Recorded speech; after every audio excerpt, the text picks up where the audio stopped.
നമസ്കാരം. ഓട്ടപ്രദക്ഷിണത്തിലേക്ക് ഏവർക്കും സ്വാഗതം. സെപ്റ്റംബർ 12, 13 തീയതികളിൽ ദില്ലിയിൽ ബ്രിക്സ് ഉച്ചകോടി നടക്കുകയാണ്. ഭാരതമാണ് ആതിഥേയത്വം വഹിക്കുന്നത്. അപ്പോൾ ഈ ബ്രിക്സ് ഉച്ചകോടിയെ ലക്ഷ്യം വെച്ച് ഭാരതത്തിൽ സ്ഥാപിത താൽപ്പര്യങ്ങളുള്ള ബാഹ്യശക്തികൾ ചില കലാപശ്രമങ്ങളും തെരുവുകളിൽ അരാജകത്വം വിതയ്ക്കുവാനുള്ള ശ്രമങ്ങളും നടത്തുവാനുള്ള സാധ്യതകൾ വളരെയേറെയാണെന്ന് RP തോട്ട്സിൽ RP ഉൾപ്പെടെയുള്ളവർ തത്വമയി ന്യൂസിലൂടെ പ്രേക്ഷകരോട് പറഞ്ഞിരുന്നു. ഇപ്പോൾ ആ ഒരു പ്രവചനങ്ങൾ ഏതാണ്ട് സത്യമാകുന്ന രീതിയിലേക്കാണ് കാര്യങ്ങൾ നീങ്ങുന്നത്. കാരണം പാറ്റകൾ വീണ്ടും ഇളകി സെപ്റ്റംബർ 5 ഇന്ത്യ ഗേറ്റിൽ പ്രതിഷേധ മാർച്ച് നടത്തുവാൻ അവർ തീരുമാനിച്ചിരിക്കുകയാണ്. സർക്കാർ വാക്കുകൾ പാലിച്ചിട്ടില്ല, അങ്ങനെയാണ് ഇങ്ങനെയാണ്. രാജസ്ഥാനിൽ 48 മണിക്കൂർ സമയം കൊടുത്തു. തങ്ങളെ അവിടെ തല്ലി ഓടിച്ച നാട്ടുകാർക്കെതിരെ നിയമ നടപടി എടുക്കണം, ഇല്ലെങ്കിൽ ഞങ്ങൾ പ്രതിഷേധിക്കും, മന്ത്രിമാരുടെ രാജി ആവശ്യപ്പെടും എന്നൊക്കെ ഭീഷണി മുഴക്കിയെങ്കിലും ഒടുവിൽ അവർ എന്തെങ്കിലുമൊക്കെ ചെയ്യണം സാർ എന്നുള്ള രീതിയിൽ പത്തിമടക്കി. ഇനി ദില്ലിയിലാണ് അവരുടെ യഥാർത്ഥത്തിലെ ശക്തി കേന്ദ്രം. മുംബൈയിലാണ് ഈ അഭിജിത് ദീപ്കെ എന്ന വലിയ പാറ്റ താമസിക്കുന്നതെങ്കിലും ദില്ലിയാണ് അവരുടെ ശക്തി കേന്ദ്രം. കാരണം കേജ്രിവാളിൻ്റെ ആസ്ഥാനം അവിടെയാണല്ലോ. കേജ്രിവാൾ അവിടെ വെച്ച് വിരിയിച്ചെടുത്ത വിഷജന്തുക്കളാണ് ഈ പാറ്റകളെന്നാണ് വിമർശകർ പറയുന്നത്. അതുകൊണ്ട് തന്നെ ദില്ലിയിൽ ഇന്ത്യ ഗേറ്റിൽ അവരൊരു വലിയ പ്രതിഷേധ മാർച്ച് ആസൂത്രണം ചെയ്യുകയാണ്. എത്രത്തോളം ആളുകൾ അതിൽ പങ്കെടുക്കുമെന്നുള്ളതൊക്കെ കണ്ടറിയണം. അവർ ഇപ്പോൾ അവകാശപ്പെടുന്നത് ജന്തർ മന്ദറിൽ നടന്ന സമരാഭാസത്തിൽ പോലീസിനെ ആക്രമിച്ച് പോലീസിൻ്റെ കയ്യിൽ നിന്ന് സാമാന്യം ഭേദപ്പെട്ട രീതിയിൽ വാങ്ങിക്കൂട്ടിയ വിദ്യാർത്ഥികളും അവരുടെ രക്ഷകർത്താക്കളും എല്ലാം അതിൽ പങ്കെടുക്കുമെന്നുള്ളതാണ്. വിദ്യാർത്ഥികളാണോ ക്രിമിനലുകളാണോ അതിൽ പങ്കെടുക്കുവാൻ പോകുന്നതെന്നുള്ളത് കണ്ടറിയണം. എന്തായാലും ദില്ലി പോലീസ് ജാഗരൂകരായി സെപ്റ്റംബർ 5 കാത്തിരിക്കുകയാണ്. അതിന് വലിയ സുരക്ഷാ വിന്യാസങ്ങൾ തന്നെ ഉണ്ടാകുമെന്നുള്ള കാര്യത്തിൽ സംശയമൊന്നും വേണ്ട. കാരണം ഭാരതത്തെ സംബന്ധിച്ച് വളരെയധികം പ്രാധാന്യമുള്ള ദിവസങ്ങളാണ് ഇനി വരുവാൻ പോകുന്നത്.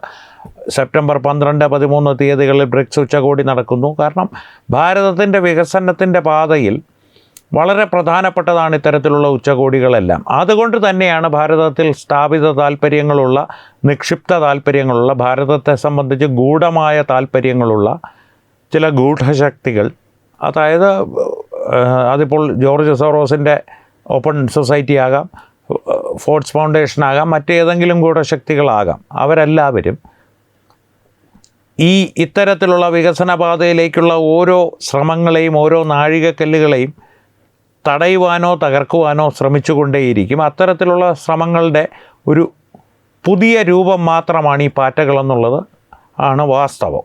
അതുകൊണ്ട് തന്നെ പാറ്റകൾ തെരുവിലിറങ്ങുമെന്നുള്ള കാര്യം കൃത്യമാണ്. അതിന് സംശയമൊന്നും വേണ്ട. അവരേത് ദിവസം തിരഞ്ഞെടുക്കുമെന്നുള്ളത് മാത്രമേ ഉണ്ടായിരുന്നുള്ളൂ സംശയം. അതിപ്പോൾ ഏതാണ്ട് തീരുമാനമായിരിക്കുന്നു. സെപ്റ്റംബർ 5 തീയതി മുതൽ അവർ വീണ്ടും തെരുവിലിറങ്ങി രാജ്യത്ത് അരാജകത്വം സൃഷ്ടിക്കുവാനുള്ള ശ്രമങ്ങൾ തുടങ്ങുവാൻ പോവുകയാണ്.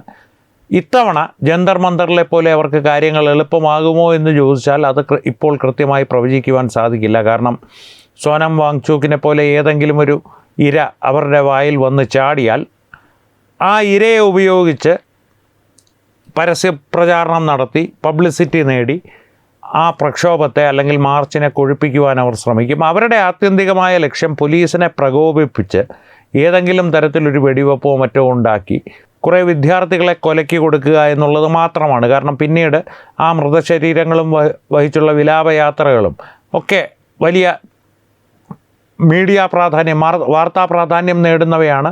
ചിത്ര പ്രസക്തിയുള്ളതാണ്. ചിത്രപ്രസക്തി എന്ന് പറഞ്ഞു കഴിഞ്ഞാൽ ഈ ചില സ്കെച്ചുകളുണ്ടല്ലോ, കഴിഞ്ഞ കുറേ കാലമായിട്ട് ഇത്തരത്തിലുള്ള രാജ്യവിരുദ്ധ ശക്തികൾ സ്ഥിരമായി ഉപയോഗിക്കുന്ന ഒരു രീതിയാണ് ഈ സ്കെച്ചുകൾ. ഐക്കോണിക് മൊമെൻറ്റ്സ് ക്യാപ്ചേർഡ് എന്ന് പറയും.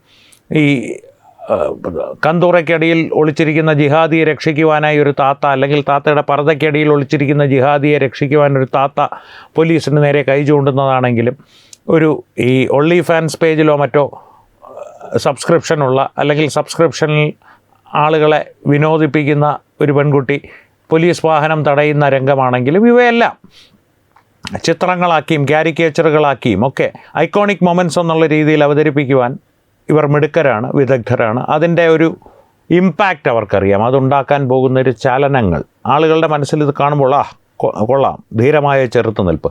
അതുപോലെ തന്നെ മറുവശത്ത് വൈകാരികമായിട്ടുള്ള ചില തന്തുക്കളെ തൊട്ടുണർത്താൻ ഒരു പക്ഷേ ഒരുപാട് മൃതശരീരങ്ങൾ വഹിച്ചുകൊണ്ടുള്ള നീണ്ട വിലാപയാത്രയ്ക്ക് ഒരു സാധ്യതയുണ്ട്. ഐക്കോണിക് മൊമെൻ്റ് തന്നെയായി അതും മാറാം. കാരണം അതും ഒരു കച്ചവട ചരക്കാണല്ലോ ഇവരെ സംബന്ധിച്ച്.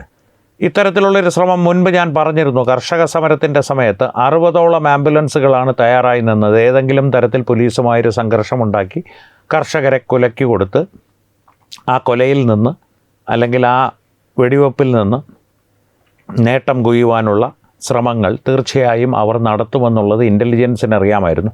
അതുകൊണ്ട് തന്നെ പോലീസ് പരമാവധി സംയമനം പാലിച്ചു എന്ന് മാത്രമല്ല, വാളും കൃപാണവുമൊക്കെയായി ചില ഭ്രാന്തൻ ഖാലിസ്ഥാനികൾ അവരുടെ മുമ്പിൽ അഴിഞ്ഞാടിയിട്ട് പോലും അവർ സംയമനം പാലിച്ചു. ഒരു ലാത്തി കൊണ്ട് പോലും ഒരുത്തനെയും പ്രഹരിച്ചില്ല. ജന്തർ മന്ദറിൽ നടന്നത് പോലീസ് സംയമനം പാലിക്കുന്നുവെന്ന് കേന്ദ്ര സർക്കാർ പറഞ്ഞിട്ടുണ്ട് എന്നൊക്കെ ഏഷ്യാനെറ്റ് ന്യൂസ് പറയുന്നുണ്ട്. പക്ഷേ അതിന് അടിസ്ഥാനമില്ല. പോലീസിൻ്റെ ഭാഗത്തു നിന്ന് കൃത്യമായിട്ടുള്ള നടപടികളാണ് ഉണ്ടായിട്ടുള്ളതെന്ന് വകുപ്പ് തല അന്വേഷണത്തിൽ തന്നെ തെളിയിക്കപ്പെട്ടിട്ടുണ്ട്. രാഹുൽ ഗാന്ധി പെല്ലറ്റ് ഗണ്ണ് കൊണ്ട് ഒരുത്തൻ്റെ പേരിലുള്ള FIR രജിസ്റ്റർ ചെയ്യിപ്പിച്ചിട്ടുണ്ട്. പക്ഷേ അതുകൊണ്ടൊന്നും ഫലമുണ്ടാകാൻ പോകുന്നില്ല. പോലീസ് എന്തായാലും വളരെ സംയമനം പാലിച്ച് തന്നെയായിരിക്കും ഇത്തവണയും നിലകൊള്ളുക. പക്ഷേ പ്രകോപിപ്പിക്കുവാൻ അവർക്കറിയാം. കണ്ണിൽ പെപ്പർ സ്പ്രേ അടിച്ചും ആഭാസ നൃത്തം ചവിട്ടിയും അവരെ അശ്ലീലം പറഞ്ഞുമൊന്നും അവരെ പ്രകോപിപ്പിക്കുവാൻ സാധിക്കില്ല. പക്ഷേ ശാരീരികമായി ഉപദ്രവിക്കുവാൻ തുടങ്ങിയാൽ പോലീസ് പ്രതികരിക്കും. അതുകൊണ്ട് തന്നെ പാറ്റകളെ സൂക്ഷിക്കേണ്ടത് അവർ തെരുവിലിറങ്ങുമ്പോഴാണ്. അതും സംഘടിതമായി തെരുവിലിറങ്ങി അവരുടെ പിന്നിൽ ഒരു 1000ഓളം ആളുകളെങ്കിലും നിരത്താൻ ശേഷിയുള്ള ശക്തികളുണ്ടെങ്കിൽ അവരെ സൂക്ഷിക്കണം. കാരണം ഈ 1000ൻ്റെ ഒപ്പം ഡൽഹിയിൽ 2500 അറിയപ്പെടുന്ന കുറ്റവാളികൾ ഈ പ്രതിഷേധത്തിനുള്ളിൽ നുഴഞ്ഞു കയറി എന്ന് പറയുന്നത് പോലെ ഇവിടെയും അതിന് സാധ്യതയുണ്ട്. ഇന്ത്യ ഗേറ്റിലും അതിന് സാധ്യതയുണ്ട്. അപ്പോൾ എന്തായാലും വരും ദിവസങ്ങൾ കൂടുതൽ സംഘർഷഭരിതമായിരിക്കുമെന്നുള്ള കാര്യത്തിൽ സംശയമൊന്നും വേണ്ട. അപ്പോൾ അത് എങ്ങനെ അവർ കൈകാര്യം ചെയ്യുമെന്നുള്ളത് കണ്ടറിയണം. അതായത് പോലീസിൻ്റെ കാര്യവും കേന്ദ്ര സർക്കാരിൻ്റെ കാര്യവുമാണ് പറയുന്നത്. ആ കണ്ടറിയലിൽ പാറ്റകൾ കൊണ്ടറിയുമോ അതോ കൊള്ളാതെ തന്നെ അറിഞ്ഞ് സൽബുദ്ധി തോന്നി അടങ്ങുമോ എന്നുള്ള കാര്യം വരും ദിവസങ്ങളിൽ കാണാം. നമുക്ക് കാത്തിരുന്ന് കാണാം. അതെന്തായാലും ആ വിഷയങ്ങളുടെ വിശകലനങ്ങളുമായി തത്വമയി ന്യൂസ് പ്രേക്ഷകരോടൊപ്പം തന്നെയുണ്ട്. പ്രേക്ഷകരുടെ ഈ വിഷയത്തിലുള്ള അഭിപ്രായങ്ങൾ തീർച്ചയായും കമൻറ്റുകളിലൂടെ ഞങ്ങളുമായി പങ്കുവയ്ക്കുക. ഒപ്പം വീഡിയോ ലൈക്ക് ചെയ്യുക. പരമാവധി ഈ വീഡിയോ നിങ്ങളുടെ പ്രിയപ്പെട്ടവരിലേക്ക് എത്തിക്കുവാനായി ഷെയർ ചെയ്യുക. ഏറ്റവും പ്രധാനപ്പെട്ട കാര്യം, തത്വമയി ന്യൂസിൻ്റെ യൂട്യൂബ് ചാനൽ നിങ്ങൾ ഇതുവരെ സബ്സ്ക്രൈബ് ചെയ്തിട്ടില്ലെങ്കിൽ തീർച്ചയായും സബ്സ്ക്രൈബ് ചെയ്തിട്ടുണ്ടെന്ന് ഉറപ്പുവരുത്തുക. അപ്പോൾ ഈ വിഷയത്തിലും മറ്റു വിഷയങ്ങളിലും സംവാദങ്ങൾ തുടരട്ടെ. വീണ്ടും കാണാം. നന്ദി. ശുഭരാത്രി.